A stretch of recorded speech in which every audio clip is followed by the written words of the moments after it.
കുറച്ചു ദിവസങ്ങൾക്ക് മുന്നേ മലയാളികൾ ഒന്നടങ്കം അഭിനന്ദിച്ച ഒരു താരമുണ്ടായിരുന്നു, അനുശ്രീ. നടി അനുശ്രീ തൻ്റെ നാട്ടിലെ ക്ഷേത്രത്തിലെ ഉത്സവത്തിൽ ഒരു സാധാരണക്കാരിയായി, സിനിമാക്കാരി എന്നുള്ള വേഷം മാറ്റിവെച്ച് ഒരു സാധാരണക്കാരിയായി, ഒരു നാട്ടിൻപുറത്തുകാരിയായി ക്ഷേത്രത്തിലെ ഉത്സവത്തിൽ പങ്കുകൊണ്ട അനുശ്രീ, അതിലെ കൈകൊട്ടിക്കളിയിൽ പങ്കുകൊണ്ട അനുശ്രീയും കൂട്ടുകാരും ഇപ്പോഴിതാ അതുപോലെ ഒരു സാധാരണക്കാരനായി, ഒരു നാട്ടിൻപുറത്ത് ഒരു ഒറ്റപ്പാലംകാരനായിട്ട് നാട്ടിൻപുറത്തെ തൻ്റെ കുട്ടികളോടൊപ്പം, തൻ്റെ കളിക്കൂട്ടുകാരോടൊപ്പം, തൻ്റെ തൊട്ടയൽപക്കത്തെ കുട്ടികളോടൊപ്പം ക്രിക്കറ്റ് കളിക്കുന്ന ഉണ്ണിമുകുന്ദൻ്റെ വീഡിയോ ആണ് ഇപ്പോൾ സോഷ്യൽ മീഡിയയിൽ വൈറലായിക്കൊണ്ടിരിക്കുന്നത്.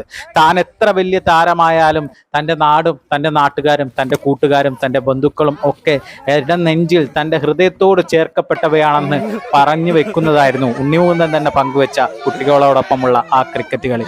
എന്തായാലും അനുശ്രീയും ഉണ്ണിമുകുന്ദനെയും പോലെയുള്ള താരങ്ങളാണ് മലയാളികൾക്ക് എന്നും പ്രിയപ്പെട്ടവരായിരിക്കേണ്ടത് എന്നാണ് നമുക്ക് തോന്നുന്നത്.